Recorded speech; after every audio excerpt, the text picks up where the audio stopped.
और पाकिस्तान के बाद अब बात बैटल ऑफ बंगाल की। बंगाल में बाहरी करार दिए गए असदुद्दीन अब ये दाग धुलने की जंग लड़ रहे हैं। इसके लिए ओवैसी अब दरगाहों के चक्कर लगा रहे हैं, पीरों से मदद मांग रहे हैं। रविवार को चुपके से कोलकाता में उतरे ओवैसी ने एक ऐसी दरगाह का रुख किया जिस पर बंगाली मुसलमानों का खासा अकीदा है। मगर उससे पहले यह देखिए कि आज राजधानी कोलकाता की सड़कों पर कौन सा युद्ध लड़ा गया। झंडे, डंडे और जूते सब चले। हालात संभालने में पुलिस के पसीने छूट गए।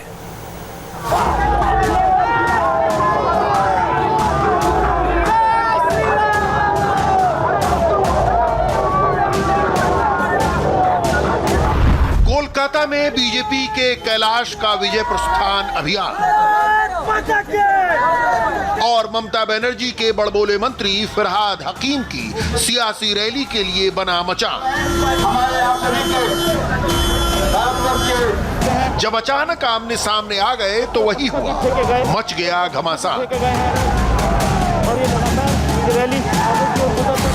हालत ये हो गई कि झंडे, डंडे और ढेले पत्थर ही नहीं, जूता तक चला। जूता फेंका गया है, एक जूता फेंका गया है। दरअसल यहाँ पर विरोध प्रदर्शन हो रहा है और पुलिस लगातार कोशिश कर रही है यहाँ पर दोनों ही पार्टियों के बीच में कोई झमेला ना हो, ये कोशिश लगातार पुलिस की ओर से है। यहाँ पर टीएमसी का फ्लैग है, टीएमसी का विरोध प्रदर्शन हो रहा है। दरअसल यहाँ पर टीएमसी का एक कार्यक्रम था और यही रास्ते में इस वक्त बीजेपी की रैली है, तो ये लगातार यहाँ पर प्रदर्शन हो रहा है। अर्जुन सिंह, मुकुल रॉय सब यहाँ से गुजर रहे हैं। रैली एक दो पत्थर भी फेंके गए हैं अभी, और ये लगातार ये रैली आगे की ओर गुजर रही है। एक दो पत्थर हमें दिखाई दिए हैं फेंकते हुए और पुलिस कोशिश कर रही है यहाँ से किसी तरह इस रैली को निकालने की। जूता फेंका गया है, एक जूता फेंका गया है। दरअसल वो जूता था जो एक फेंका गया और पुलिस बीच में कोशिश कर रही है इस रैली को किसी तरह यहाँ से निकालने की। यहाँ पर टीएमसी का एक विरोध प्रदर्शन लगातार चल रहा है और इसी के बीच से ये रैली लगातार आगे की ओर बढ़ रही है।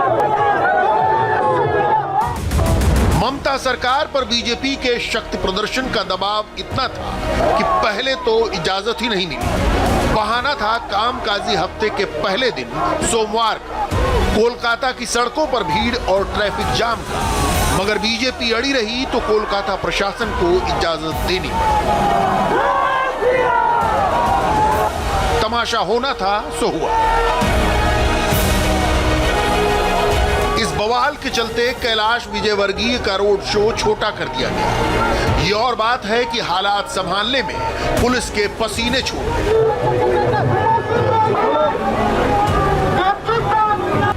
इस वक्त हम लोग कोलकाता के खिदिरपुर इलाके में हैं। यहाँ पर बीजेपी की रैली, हजारों की संख्या में बीजेपी नेता, समर्थक, कार्यकर्ता सब पैदल चल रहे हैं और पीछे जो गाड़ी आप देख रहे हैं, पीछे गाड़ी में कैलाश विजयवर्गीय, अर्जुन सिंह यहाँ पर जो रैली के मुख्य नेतृत्व दे रहे हैं वो हैं। यहाँ पर हमारे साथ प्रियंका तिवड़ेवाल, उनसे बात करते हैं।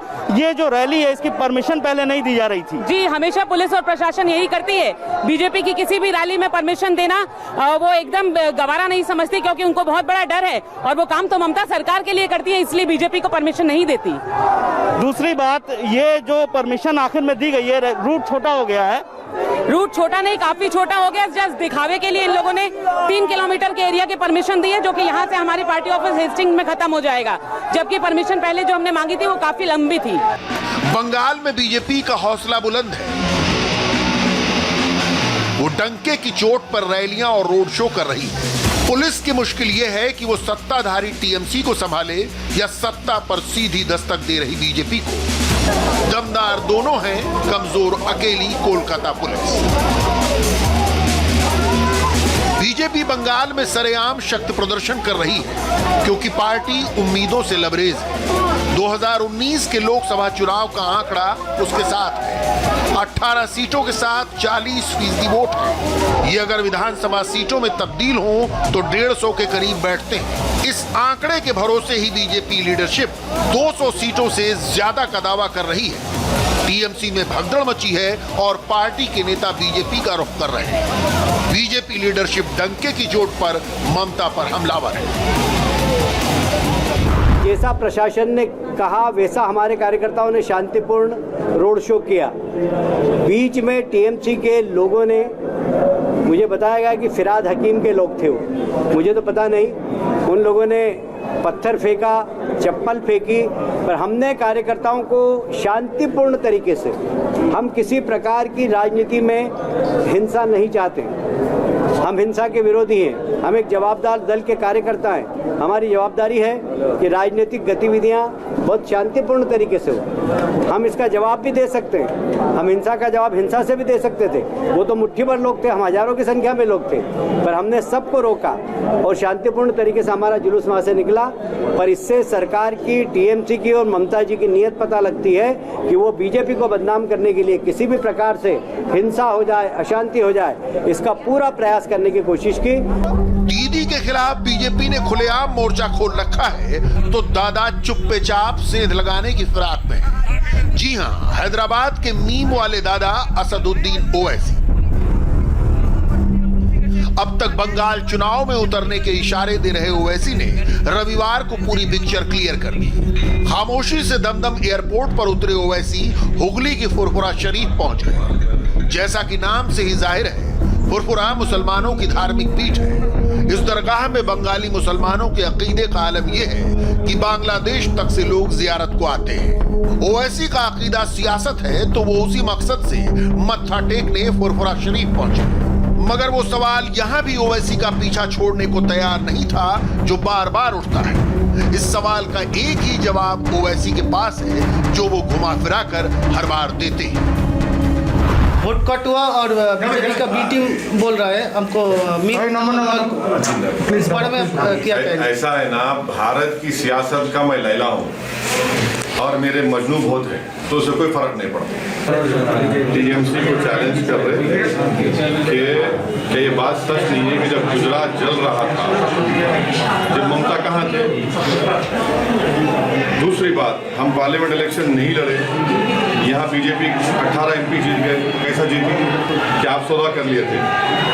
तीसरा, बिहार का एम्पिरिकल एविडेंस है कि 20 सीट्स पर एमआईएम ने कंटेस्ट किया, 5 हम जीते, 9 पर गठबंधन जीता, कांग्रेस आरजेडी के लोग, 6 सीट पर एनडीए जीता और 6 सीट पर जहाँ एमआईएम के कैंडिडेट्स ने वोट लिया वो बीजेपी का मेजोरिटी से बढ़ के था। इसके बावजूद बीजेपी कैसे गवर्नमेंट बनाया वहाँ पर, इसके बारे में सोचना है। तो ये इल्जाम झूठ है, इसमें कोई सच्चाई नहीं। दरअसल दरगाह के पीरजादा अब्बास सिद्दीकी सियासत का रुख करने का संकेत दे रहे हैं। इशारा भांपते ही ओवैसी की ख्वाहिशों को पंख लग गए। ओवैसी ने मौका लपकने की पूरी कोशिश की और फुरफुरा शरीफ के दौरे का मकसद भी यही था। ये और बात है कि अभी पीरजादा और उनके परिवार से ओवैसी को कोई ठोस आश्वासन नहीं मिला।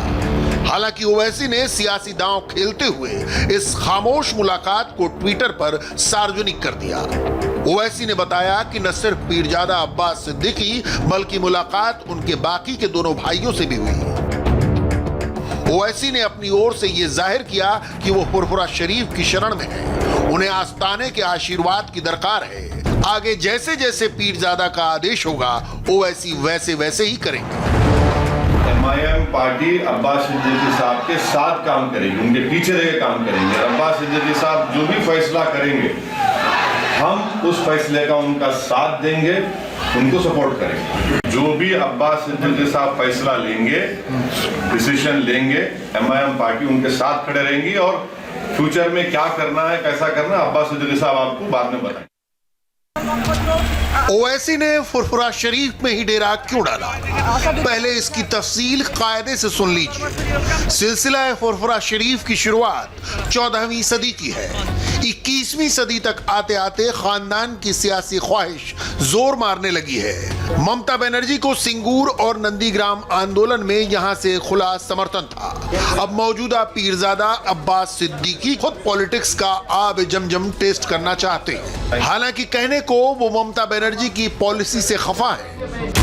बीते कुछ महीनों से उन्होंने ममता के खिलाफ मोर्चा खोल रखा है। सिद्दीकी ने ममता पर मुस्लिमों की अनदेखी का आरोप लगाया है। बंगाल की करीब 100 सीटों पर फुरफुरा शरीफ दरगाह का असर है। अब्बास सिद्दीकी इस असर को सियासी तौर पर आजमाना चाहते हैं। किस्सा कुताह ये कि अब्बास सिद्दीकी की सियासी ख्वाहिश है और वो आज नहीं तो कल मैदान में होंगे। ओवैसी की मुश्किल यह है कि वो मुसलमान होकर भी बंगाली नहीं है। ममता बनर्जी भी उन्हें बाहरी और बीजेपी का इंपोर्ट करार दे चुकी है। ओवैसी की पार्टी के प्रदेश अध्यक्ष अनवर पाशा को ममता ने पहले ही तोड़ लिया। अब ओवैसी को एक ऐसा चेहरा चाहिए जिसके सहारे वो बंगाली मुसलमानों में पैठ बना सके। बंगाल में 27% से ज्यादा मुसलमान हैं, जो 100 से ज्यादा सीटों पर असर रखते हैं। इनमें 22% के करीब बंगाली भाषी हैं, केवल 5% मूलतः उर्दू भाषी हैं। अगर ओवैसी को बंगाली मुसलमानों में पैठ बनानी है तो उन्हें एक बंगाली चेहरा चाहिए, ठीक उसी तरह जैसे बीजेपी तृणमूल को तोड़कर कर रही है। हालांकि ओवैसी के साथ अपना जिक्र आते ही बीजेपी के नेता या तो पल्ला झाड़ने लगते हैं या बताते हैं कि उन्हें कोई फर्क नहीं पड़ता। सऊदी ओवैसी ने फुरफुरा शरीफ में जाकर सबके साथ बात किया, तो इसमें ममता बनर्जी का सरकार, तृणमूल सरकार बहुत डर गया, क्योंकि उनके पॉकेट में अभी तक जो बंगाल में सरकार थे उसमें ज़्यादा उनके पॉकेट में थे, कुरैशी थे, खान थे, फुरफुरा शरीफ का अब्बास सिद्दीकी थे। लेकिन अभी कोई आ गया उनका वोट पूरा लेने के लिए, तो 3 लोग जो खान सिद्दीकी जो लोग हैं वो पॉकेट से बाहर आ गया। अभी तो उनका सरकार नहीं बनेगा। सबको पता है कि उनका सरकार बनाने के लिए ये जो खान है, ये जो सिद्दीकी है, जो ओवैसी है, इसका ऊपर ही पूरा उनका सरकार थे। 2021 में जो सरकार आएगा बीजेपी का सरकार आएगा। हालांकि अब तक ममता को सपोर्ट करता रहा बंगाली मुसलमान ओवैसी से ही चक रहा है, लेकिन बिहार के सीमांचल में ओवैसी की 5 सीटों पर जीत से नौजवान थोड़े उत्साहित हैं। पीरजादा फुरफुरा शरीफ AIMIM की बागडोर न भी संभालें तो गठबंधन करके ओवैसी उन्हें भुना सकते हैं। गठबंधनों का ओवैसी का कामयाब इतिहास है। हैदराबाद में उन्हें गठबंधन की जरूरत भी नहीं, लेकिन वहां TRS के साथ अंदर खाने साठगांठ है। महाराष्ट्र में प्रकाश आंबेडकर के साथ ओवैसी ने जय भीम किया। कामयाबी हाथ लगते ही ओवैसी ने आंबेडकर को डंप कर दिया। बिहार में उपेंद्र कुशवाहा देवेंद्र यादव के साथ गठबंधन किया, मगर गठबंधन से 5 सीटों का फायदा केवल ओवैसी की पार्टी को हुआ। यूपी में ओवैसी ने ओम प्रकाश राजभर से हाथ मिला लिया है। गुजरात में छोटू भाई वसावा की ट्राइबल पार्टी के साथ मिलकर निकाय चुनाव लड़ने की तैयारी है। ओवैसी जानते हैं कि अकेले मुसलमानों के सहारे कुछ नहीं हो सकता। उन्हें 1 या 2 और जातियों के ब्लॉक से गठबंधन करना होगा। हालांकि बंगाल में मालदा, मुर्शिदाबाद, दिनाजपुर जैसे कुल 5 जिलों में अकेले मुसलमान ही काफी हैं, मगर यहां उन्हें एक बंगाली चेहरे का सहारा चाहिए जो उनके दामन से बाहरी का दाग धो दे। अब सवाल है कि पीरजादा इसमें उनकी मदद करेंगे या नहीं।